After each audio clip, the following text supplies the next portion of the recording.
Good morning. Good morning. Okay, that's it. What do I bring? 3 zeros. Very simple. You still remember the 3 zeros, don't you? Zero poverty, zero unemployment, and zero net carbon emission. So these are the 3 zero. That's what I have defined for myself. That's the world that I would like to be involved with and make it happen. It's my choice, defining it, and act for it, work for it, so that you can make it happen. And probably you will have your zeros too, whichever way you define, but you have to define something. This is the kind of world that I want. This is your choice. You don't have to consult to make a decision. Of course, you need advice, you need consultation, but decision is yours. Create that world that you want. Well, defining something is imagination. You can do it. It's a very exciting experience, but at the same time, it's easier part of the whole job. Then you have to make it work, make it happen. How do you make it happen? How do you make zero poverty make it happen? How do you make zero unemployment make it happen? How do you make the zero net carbon emission make it happen? And I mentioned something that we are struggling against a very powerful wave of wealth concentration. So when all the wealth is sucked in one direction, and then you want to create a world with zero poverty and et cetera, that makes it extra difficult how to make it happen. You must have heard many times our goal is something globally, we say that repeatedly, that nobody to be left behind. That's a great goal, nobody to be left behind. And we all believe in it. And I try to point out the system that we built around us and we participate in every day, it is a system which is designed to leave people behind. And that's what the wealth concentration is all about, keeping people behind. So we are struggling against a big machine which is designed to leave people behind, and we are saying we want to do something not to leave anybody behind. That's a big mismatch. So you have to work on the system, on the machine itself. So that machine has to change its habit of leaving people behind and sucking up all the wealth to the top. How do you do that? So that's what I was trying to see and struggling with it. And I came up with some things, one after another. When you look at things at a very close range, it's not as difficult as you think when you read about it, when you hear about it. Oh, it's so difficult. But you come close to it, it looks like fairly easy. It's not as difficult. After all, we are dealing with human beings. It's not something they don't have any skill, they don't have any energy to participate in your effort. So that's what I was trying to see if I can make little efforts and do that. And I got excited. Yes, it works. And in the process, I created lots of such enterprises that I thought could be done to address those issues. Then I started seeing something which I never thought before. The system we built has a major flaw. I struggled with two major flaws, and that's what I wanted to share with you. Probably you may look into it yourself. One flaw is in the whole system, which we call a capitalist system, the basic assumption behind the whole system is every human being is driven by self-interest. This is part of the whole system. Every human being, you, me, and everybody, is driven by self-interest. And there is nothing else. So we keep on repeating that thing, self-interest-driven economy, and self-interest translates into greediness. It becomes extra greediness and everything else. Forget about everybody else. What struck me, this is a very narrow interpretation of a human being. Human beings are not about all selfishness. Human being is a combination, at least, of selfishness and selflessness. That selflessness is missed out. And why? The moment I introduce it, suddenly it looks like it's a completely different world. And that's the kind of thing I was doing without knowing what I was doing, creating business to solve problem without any intention of making money for myself. So what did I do? I dismissed one basic feature of the capitalist system, making money, making profit. I dismissed it in my work and created business to solve problem, not create a business to make money for myself. So that is a departure I saw. And then I raised a lot of debate about it. People start arguing against it. So I tried to give it a name so that people understand what I say. I call it social business and define it by saying it's a non-dividend company to solve human problems. It's a company, it's a business. We sell a service or sell a product just like any business does, but for a purpose different from the other kind of business. The purpose is very clear. We want to solve people's problem. Suddenly, people question that because they cannot imagine how a person who is supposed to be self-interest-driven person, personal interest-driven person, can do something for interest of other people. I said, because every person has that aspect too.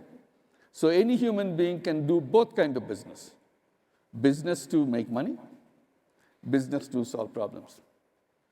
The moment you introduce that part of human being, whole capitalist system appears completely different.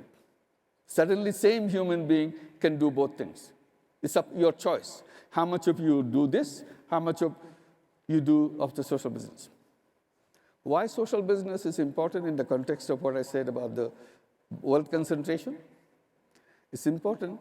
The moment you come into social business, there is no sucking the wealth to the top because nobody's taking any money from it as a profit.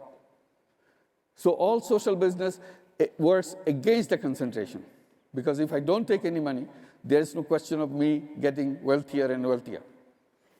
So that is a kind of a counter force that we immediately introduce in the system and make it happen. And it relates to many other issues, which I'll postpone for a while. And then I get into another problem. This is interesting for you also. Both are interesting for you, not just one. When I was doing the microcredit, I started lending money to poor people, particularly poor women. They're not only poor, they're all from rural areas of Bangladesh when I started. They are totally illiterate, cannot read, cannot write, nothing. But it started that.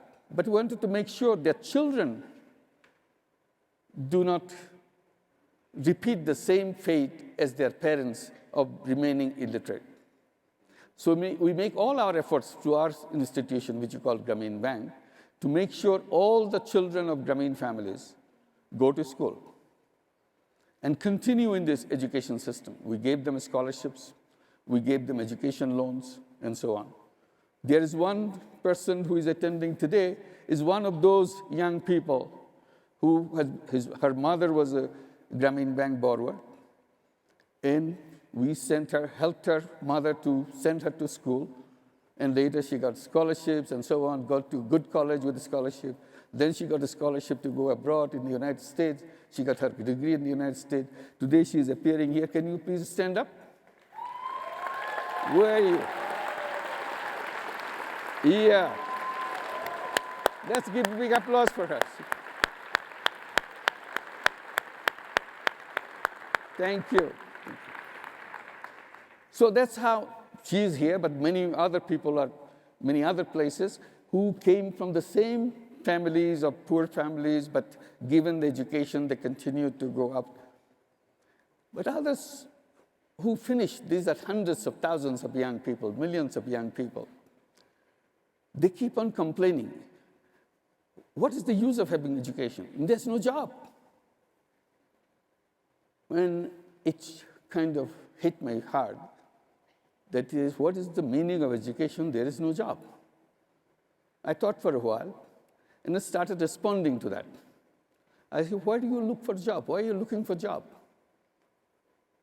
They got very puzzled. Everybody looks for a job. What's wrong with it? They didn't say that. Then I said, forget about job. Job is absolutely wrong idea. This should have ended long before in the previous century. But somehow still that wrong idea has continued to come to Bangladesh and got you worried about it. The real thing should be you tell yourself again and again that I'm not a job seeker, I'm a job creator. And act like a job creator, think like a job creator, so that you can feel big, you can feel strong. If you're looking for a job, you feel small because you are at the mercy of other people. You are an entrepreneur, that's what you are. Then I started telling them, look, your mother, 20 years back, 30 years back, she had the courage to go to the bank to say that I want to join your program. I want to borrow money from you. And she made that decision and took a loan after a long debate and this kind of hesitation, should I or shouldn't I? She took the loan, $30, $40. And with that money, she didn't start applying for jobs. She started a business, very tiny little business. And that was her beginning. And year after year, she took more loans, paid up one loan, bought another loan. And she grew, and along the way, you are born. You are coming from a family which already has a tradition of entrepreneurship. If your illiterate mother with a $30 loan can become an entrepreneur, what's wrong with your education system? They completely wiped off your idea that you can be an entrepreneur. So why don't you just forget about your education, the one that given the wrong thinking in your head that you have to find a job for somebody, to work for somebody else. Why don't you go and learn from your mother and become an entrepreneur? So what we do, we create social business, social venture capital, ask the young people to come up with business ideas, and we become partner with them. So today, thousands and thousands of all these young people come with business ideas, and we keep on investing in their businesses and make them become entrepreneurs so that they forget about seeking a job. In general, I keep saying, this is another flaw of the capitalist system. They made us into thinking that only way we can survive is to have a job. I said, job was never in our history, ever since we are on this planet. When we were in the caves, we are not sending job applications from cave number 5 to cave number 10. Do you have a job for me? I'm unemployed. The concept of unemployment didn't exist because there is no reason why any young person with full of energy, full of creativity, at the peak of his and her creativity, sitting idle, doing nothing, explaining that I am unemployed, so I'm not supposed to work. Does it make sense? It doesn't make sense to me why anybody should sit idle. As if somebody has put a spell on this person, almost like a Harry Potter story, put a spell. There is the only place that the spell comes from is our idea, is our concept that I am supposed to be sitting idle because nobody is giving me a job. Why don't you go and do something? Because system is designed for seeking job, not for being entrepreneur. I say all human beings are born as entrepreneurs. Human beings are not born to work for somebody else. The moment you introduce this concept, suppose we all become entrepreneurs, will there be wealth concentration left? What is your guess? It won't. Because wealth will come to me, will come to you, will come to everybody because we are entrepreneurs. Today, as job seekers, as working for somebody, what did we become? We became mercenaries for other people to make money through us. We don't make money, they make the money. And we pass on the money to them, and they become multi-billionaires and big people, and we complain all the wealth is going there. Who is helping them? We help them. They themselves cannot get to all this wealth because there's no mechanism. So if we become entrepreneurs, suddenly all the problem starts resolving. So ask yourself before you leave Bogotá, would you be an entrepreneur or be a job seeker? Tell your friends, tell your brothers and sisters that there are two options. You can be a job seeker or you can be an entrepreneur. And the moment you have these options, many will go for become entrepreneurs, provided we can create financial system to go with it. Once you get into it, financial system has to come around to support it so that you can go into it. So with 3 zeros, today it looks like impossible thing because the system that we created made it impossible. So as I was explaining, all impossibles has to become possible. That's what the human beings are all about. That's what you are all about, making impossible possible. Don't settle for little things. Go for big things because you are created for big things. Don't compromise yourself. Thank you very much. Thank you.